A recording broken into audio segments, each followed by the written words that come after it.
منو سلوا ایپیسوڈ 11۔ ضیا نے گھر میں داخل ہونے پر بے یقینی سے زینی کو دیکھا۔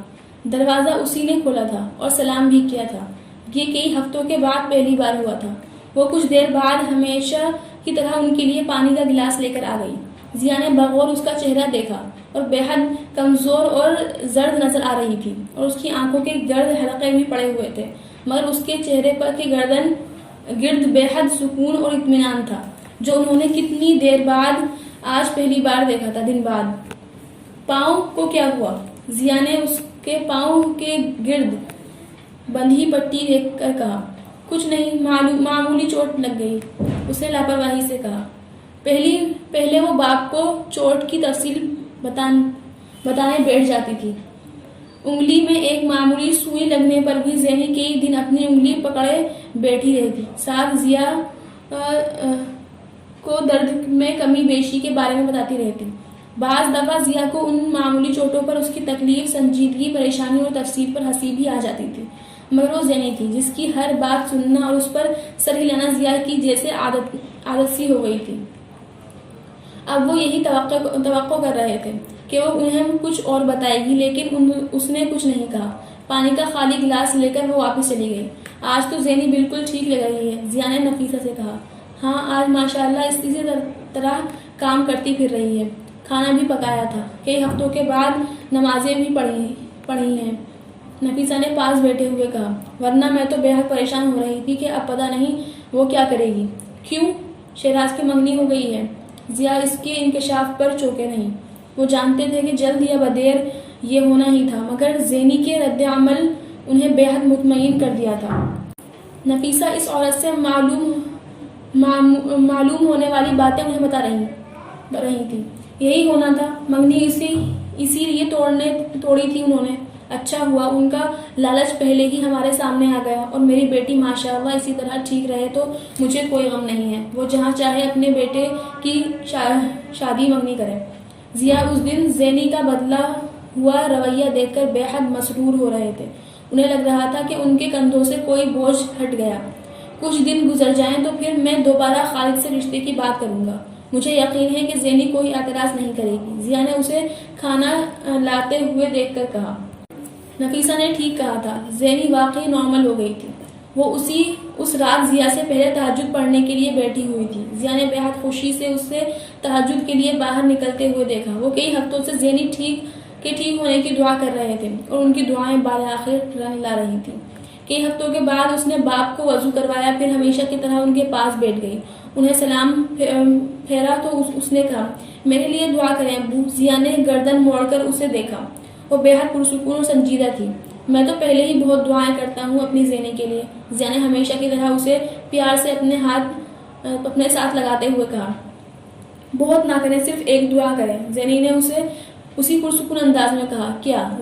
ضیا نے چونک کر اسے دیکھا۔ میں جلدی مر جاؤں۔ ضیا لرز گئے تھے۔ زینی، نہیں مروں گی تو آپ کے لیے بہت مسئلہ ہوگا، اسی لیے آپ دعا کریں کہ زینی جلدی مر جائے۔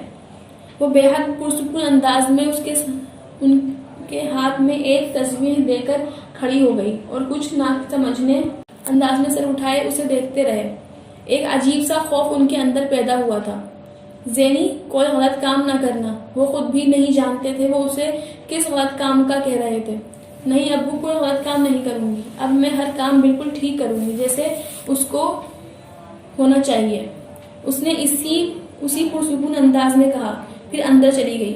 ضیا نے گردن موڑ کر اسے اندر جاتے ہوئے دیکھا۔ انہیں ایک عجیب سی بے چینی ہوئی تھی۔ ربیہ نے خوشگوار حیرت سے صبح زینی کو کالج جانے کے لیے تیار ہوتے دیکھا۔ تم کالج جا رہی ہو؟ ہاں، اس نے مختصر جواب دیا، اور بیگ بند کرتے ہوئے اس کی طرف مڑی۔ کچھ پیسے ہیں تمہارے پاس؟ اس نے ربیہ سے پوچھا۔ کتنے؟ جتنے بھی دے سکو دے دو۔ تم کیا کرو گی اتنے پیسوں کا؟ پیسے دینے سے پہلے حساب لے رہی ہو، اس نے سنجیدگی سے کہا۔ ربیہ اس کی بات پر قدرے شرمندہ ہو گئی۔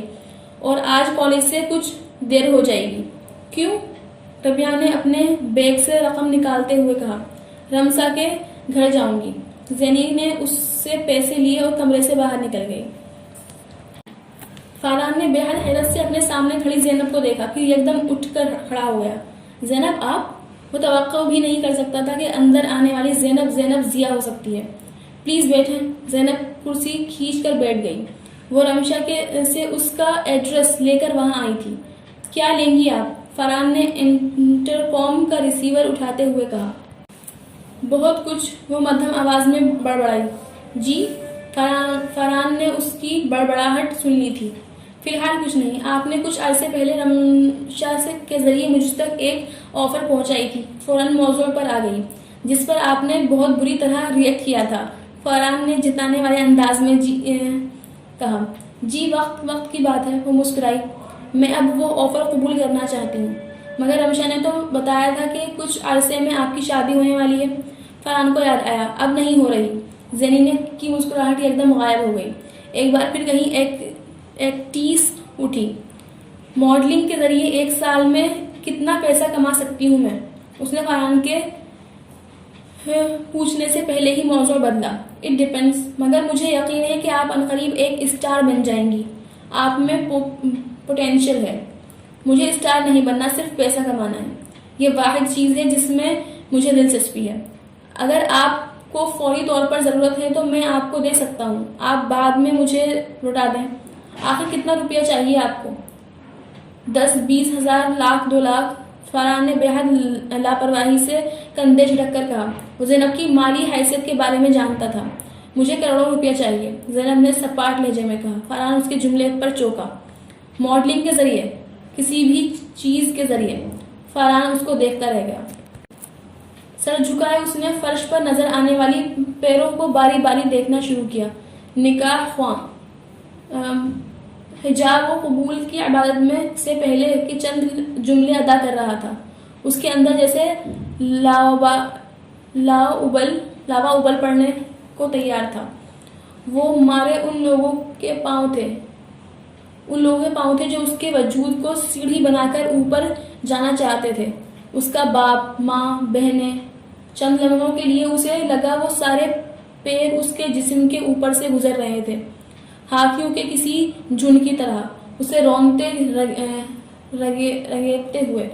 چند لمحوں کے لیے اسے واقعی اپنا وجود بے حد کچلا اور مسئلہ ہوا محسوس ہوا۔ اس نے جیسے گہرا سانس لے کر خود کو سنبھالنے کی کوشش کی۔ آخر وہ کیوں ان لوگوں کے لیے سیڑھی بنے؟ انہیں اپنے اوپر سے گزرنے دے، اس نے سوچا۔ لیکن وہ کیا کر سکتی تھی؟ اس کے ہاتھ کٹے ہوئے تھے۔ پھر اسے ایک دم کسی کا خیال آیا۔ خوف کی ایک لہر سی اس کے جسم کے اندر سے گزری۔ تم نے اگر ہاں کی تو میں خود کو گولی مار لوں گا۔ تمہارے گھر سے تمہاری بارات جائے گی تو میں گھر سے میرا جنازہ۔ اس کے کانوں میں اس کی دھمکی گونجی۔ اسے یقین تھا وہ جو کہتا تھا کر گزرتا تھا۔ وہ یہ بھی جانتی تھی وہ اس وقت ریوالور لے کر وہیں کہیں آس پاس ہوگا، اور ہاں کہتی، نکاح خواہ باہر جا کر اعلان کرتا۔ اس کے بعد میک اپ سے لپے پھوتے چہرے پر بھی اسے پسینے کے قطرے نمودار ہوتے ہوئے محسوس ہوئے۔